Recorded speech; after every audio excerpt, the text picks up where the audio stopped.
नहीं है, आप लोग उत्तम भारतीय हैं। जय हो जय हो जय हो। और आप महाराष्ट्र में नहीं, महान राष्ट्रवादी राज्य में हैं और आप लोग उसमें योगदान दे रहे हैं। आपकी भी अहम भूमिका है।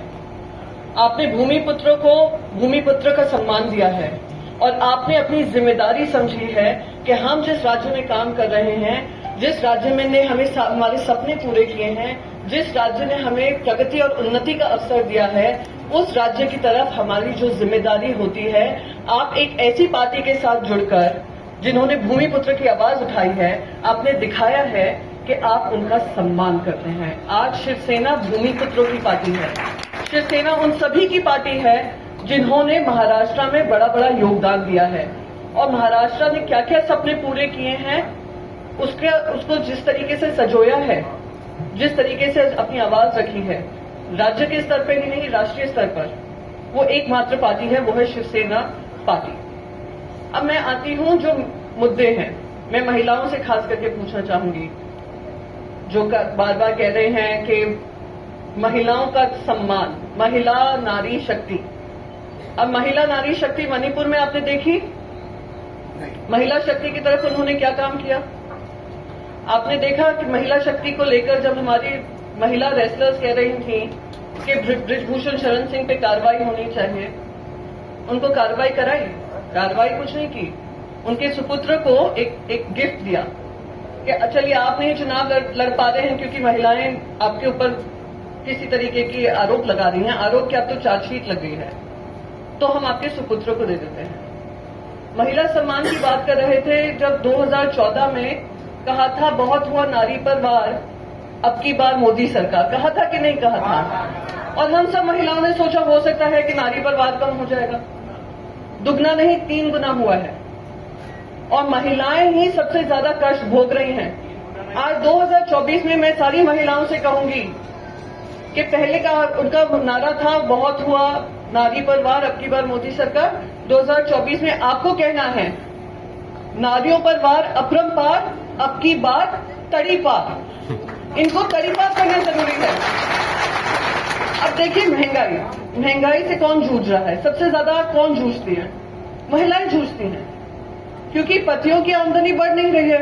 10 साल में आपके पतियों की कोई आमदनी बढ़ी है? जिस तरीके से महंगाई बढ़ी है, क्या आमदनी बढ़ी है? क्या आपके युवाओं को, जो आपके बच्चे हैं, क्या उनको रोजगार के माध्यम बने हैं? सारे पब्लिक स्कूल्स को, जो पब्लिक स्कूल सरकारी स्कूल्स होते थे, उनको प्राइवेटाइज करने में पड़े हुए हैं। आपके बच्चों की स्कूल फीस बढ़ गई, कॉलेज फीस बढ़ गई, और कॉलेज से पढ़कर आप लोग जो मेहनत का पैसा कमाते हैं, जब इंतजार करते हैं बच्चों को रोजगार मिलेंगे, वो रोजगार के माध्यम भी खत्म कर दिए, सरकारी नौकरियां बंद कर दी। तो आज जो महिला एक घर में जूझती है कि 100 रुपए में भी वो 20 रुपए बचाती है, आज वो 20 रुपए भी आमदनी चली गई। तो जब नरेंद्र मोदी जी ऊपर स्टेज पे खड़े होकर बोलते हैं कि माताओं और बहनों के मंगलसूत्र खींच लेंगे, अरे क्या बात करें मोदी जी, माताओं और बहनों ने अपने मंगलसूत्र गिरवी रख दिए हैं और सबसे ज्यादा गिरवी इन्हीं 2-3 साल के कार्यकाल में हुए हैं, मोदी जी के कार्यकाल में हुए हैं। और ये मैं नहीं कह रही हूं, आरबीआई की रिपोर्ट बता रही है कि महिलाओं ने अपना सोना गिरवी रखकर घर चलाने का काम किया है। आज आप लोगों के ऊपर ये संकट आया हुआ है।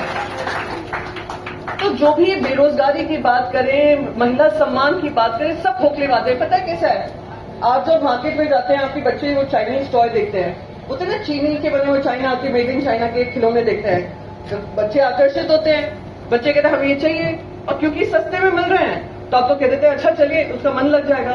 पर क्या होता है, जब आप वो खरीद लेते हैं उसके 2 घंटे बाद ही वो खिलौना चलना बंद हो जाता है। ऐसी वो मोदी की गारंटी है। मोदी आपको वादा कर देंगे बहुत सारा, आप कहेंगे वाह वाह मोदी जी तो हमारी इनकम बढ़ाएंगे, मोदी जी हमें रोजगार देंगे, मोदी जी हमारे बच्चों का ध्यान देंगे, मोदी जी हमारी महिलाओं का ध्यान देंगे, माताओं बहनों का ध्यान देंगे। और फिर जैसे ही जीत का 15 लाख वापस लाएंगे, काला धन खत्म करेंगे, और जैसे ही सरकार में आएंगे कहेंगे ये तो सब जुमला था, चुनावी जुमला था। तो चाइनीज वादों में, चाइनीज गारंटी और मोदी गारंटी में कोई फर्क नहीं है, इसलिए उनको हराना जरूरी है। तीसरी सबसे महत्वपूर्ण चीज कहूंगी, और ये देश के लिए इम्पोर्टेंट है। महाराष्ट्र में आपने देखा किस तरीके से खुद की पार्टी पक्ष के साथ गद्दारी कर कर, और मैं हर मंच से गद्दारी कहूंगी, आप सबने देखा होगा, उनको बड़ा दिक्कत है इस गद्दारी शब्द से। अरे सिर्फ मैं नहीं कह रही हूं मंच पे खड़ी होकर, आप घर घर जाएंगे सब आपको गद्दार बोल रहे हैं। और ये बार बार मैं कहूंगी, जिन्होंने महाराष्ट्र के साथ, चलिए पार्टी से की, आपने महाराष्ट्र से गद्दारी की है, और मैं बताती हूं कैसे की है। पहले तो महामानव भारत रत्न डॉक्टर बाबा साहेब अम्बेडकर जी का संविधान बदलकर, संविधान को तोड़ मरोड़ करके आपने सरकार बनाई। सुप्रीम कोर्ट ने भी हवाला दिया कि आपने जो गलत काम किया है वो संविधान के खिलाफ है। और अब भी बार बार नारा लगा रहे हैं कि 400 पार चाहिए। इनको 400 पार क्यों चाहिए? भाई आपको 300 सीट दी, तब आपने कुछ नहीं किया। आपको 272 सीट दी, आपने कुछ नहीं किया। अब 400 पार क्यों कर रहे हैं? 400 पार इसलिए कर रहे हैं क्योंकि वो चाहते हैं कि ये रिजर्वेशन ये सब खत्म हो भैया। ये जो इनकी पार्टी है, जो सारा निर्णय लेते हैं आरएसएस वाले लेते हैं, आप आरएसएस की कोई भी स्पीच उठा लीजिए, सर संचालक की सबकी, वो बार बार यही कहते हैं कि हम रिजर्वेशन के खिलाफ हैं। और 100 साल होने जा रहे हैं उनके 2025 में, तो भारतीय जनता पार्टी उनको वो गिफ्ट देना चाहती है कि आपको बाबा साहेब अम्बेडकर से दिक्कत है, इसलिए हमने बाबा साहेब अम्बेडकर के सोच को ही खत्म कर डाला। अरे बाबा साहेब अम्बेडकर महाराष्ट्र के भूमि पुत्र हैं और उन्होंने देश के लिए एक ऐसा प्रगतिशील संविधान बनाया है। आप उनकी हस्ती खत्म नहीं कर सकते, उनकी सोच खत्म नहीं कर सकते हैं, और इसलिए महाराष्ट्र में इन लोगों को हराना जरूरी है। और क्योंकि आप सब उत्तम भारतीय हैं, एक महान राष्ट्र की कल्पना आप एक महान राज्य में कर रहे हैं, मेरी आप सबसे यही उम्मीद है, आप सबसे यही वादा लेकर जाऊंगी कि आप 10 दिन की और मेहनत है, घर घर जाइए, घर घर मशाल का आप बात करिए, मशाल चिन्ह पर वोट कराएं और भारी बहुमत से, विशाल बहुमत से अमोल भैया को विजयी बनाएं। आप सभी का बहुत बहुत धन्यवाद। जय महाराष्ट्र, जय हिंद।